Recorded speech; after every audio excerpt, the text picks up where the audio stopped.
तो हमें हिंदू होने के नाते उस समय बड़ी शर्मिंदगी महसूस होती है जब कोई हमारे इष्ट देवताओं ब्रह्मा विष्णु महेश और राम कृष्ण की कमियों को, उनके गलत आचरण को लोग उदाहरण देकर बताते हैं कि ये आपके भगवान हैं। क्या भगवान के गुण ऐसे होते हैं कि किसी की बहन बेटियों के साथ व्यभिचार करना, किसी की कपड़े लेके के चुरा के भाग जाना, या किसी की पत्नी को उसके पति का भेष बनाकर उसके साथ बलात्कार करना, ये किसी भगवान का धर्म है?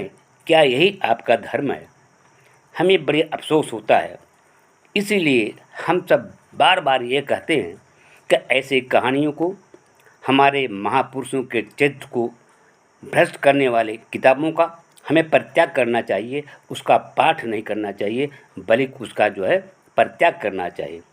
और भी जब लोग हमसे ये कहते हैं कि आपके गांव में पढ़े लिखे मास्टर, वकील, डॉक्टर, इंजीनियर भी हैं, वे भी आज मूर्खता वाले आडंबर, वही पुराने अमानवीय भेदभाव, पंडा तथा पत्थरों के सामने जाकर नाक रगड़ते हैं और अपने बच्चों और महिलाओं को मना नहीं कर पाते। मोदी सरकार इन्हीं विभीषण का आचरण देखकर ओबीसी को हिजड़ा मानकर हिजड़ों को ओबीसी में डाल दिया।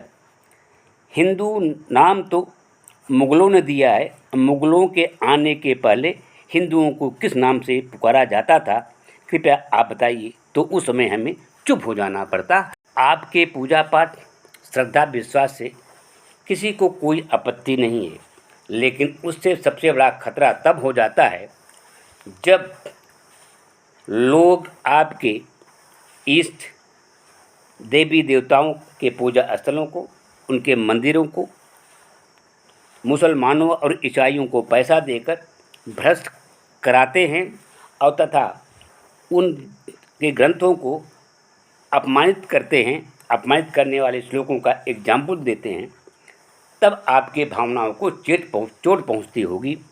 और जब आपकी भावनाएं को चोट पहुंचती है तो आप उनके साथ हो जाते हैं जो मुसलमानों से बदला लेने के लिए तैयार होते हैं। तब आप अपने बच्चों की शिक्षा, नौकरी और इज्जत लूटने वाले को भूल जाते हैं।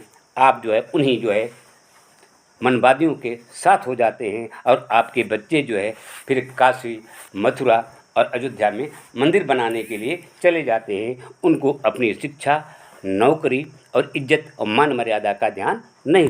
हिंदू धर्म में वैदिक एवं पौराणिक काल में अश्लीलता, व्यभिचार, बलात्कार को परमानंद धर्म माना जाता था। हिंदू राष्ट्र लागू होते ही यह पुनः परमानंद धर्म माना जाएगा, अपराध नहीं। यही सबसे बड़ा खतरा है। और नमूना आजकल महिला पहलवानों के साथ जो यौन शोषण किया है, उस पर कोई एक्शन नहीं हो रहा है। ये आपके सामने प्रत्यक्ष उदाहरण है। वेद, पुराण, भागवत, मनुस्मृति, रामायण के पहले जो हम लोगों का धर्म था, उस धर्म में चोरी करना, शराब पीना, मांस मछली खाना, व्यभिचार करना, दारू पीना, गलत काम करना, ये सब अधर्म था, अधर्म माना जाता था। लेकिन जैसे ही वेद पुराण, भागवत पुराण और रामचरितमानस की रचना हुई, वैसे ही इन बुराइयों को भगवानों से कहलवाया गया। चोरी भगवान श्री कृष्ण से करवाया गया। मदिरा, भांग और दारू भगवान शंकर का पेय हो गया। बलात्कार, व्यभिचार ब्रह्मा, विष्णु, इंद्र करने लगे। और इस तरह से जितने भी अनैतिक काम थे, सब अनैतिक कामों को धर्म का नाम दे दिया गया। और यहाँ तक कह दिया गया कि चोरी कीजिए, बेईमानी कीजिए, बलात्कार कीजिए, खूब ठगी कीजिए, लेकिन जाकर राम नाम जप लीजिए, जाकर धोपा पे नहा आइए, जाकर गंगा सागर में नहा आइए, एक बार चले जाइए, प्रयाग स्नान कर आइए या हरिद्वार चले जाइए, सब माफ़ हो जाएगा। ये कहाँ का धर्म है? जब लोग हमसे इस तरह से कहते हैं, तो उस तरह हमारा सर शर्म से झुक जाता है। पाई हिंदू विदेशी संस्कृति की नग्नता अश्लीलता, अनैतिकता को खूब बहुत आलोचना करते हैं, लेकिन ये अपने वेदों, पुराणों और शास्त्रों की अश्लीलता और व्यभिचार को नहीं देखते और न ही अपने तथाकथित भगवानों के अत्याचार और अश्लीलता व्यभिचार को ही देखते हैं।